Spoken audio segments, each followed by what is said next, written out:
in the house. Sanders. I know that y'all got energy. Good morning. Good morning. Good morning. Giant. Good morning. It is such a blessing to be able to be in the presence of those on whose shoulders we stand. And as I have read about the civil rights movement and the voting rights movement, one of the things that has excited me the most is reading about young people in the movement. People who were 15 and 16 and 17 and 18 changing the world. And one of the exciting parts of that, of studying that, is always learning about SNCC, the Student Nonviolent Coordinating Committee.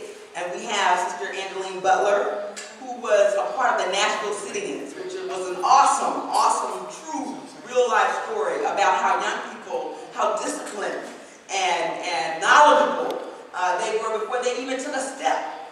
And as you know, we have some young people who are in training now. So certainly you can understand what it might have been like.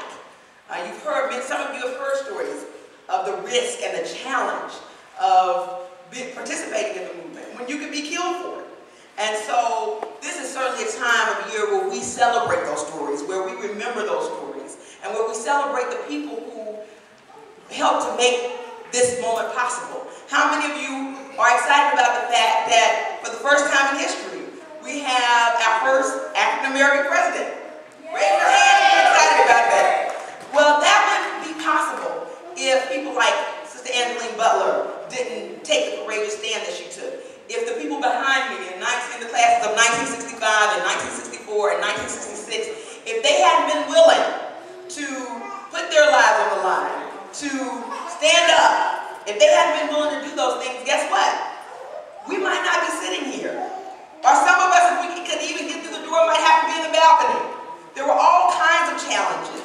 And so we come today to celebrate those people who helped to make this moment in history possible. So before we do anything else, I want us to get on our feet and give them a standing ovation before you even hear from them, just for what they did in the past alone.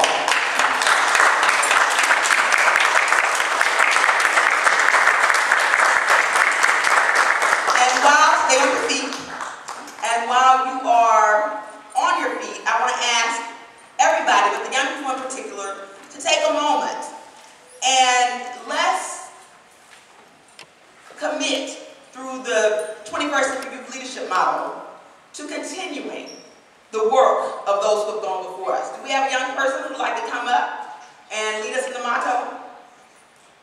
Anybody? Okay, well, I'll do it. But by the end of the program, I want somebody to volunteer to do it as a tribute as we close out. Okay? Did I see a hand? Oh, come on up. Let's give this leader a hand.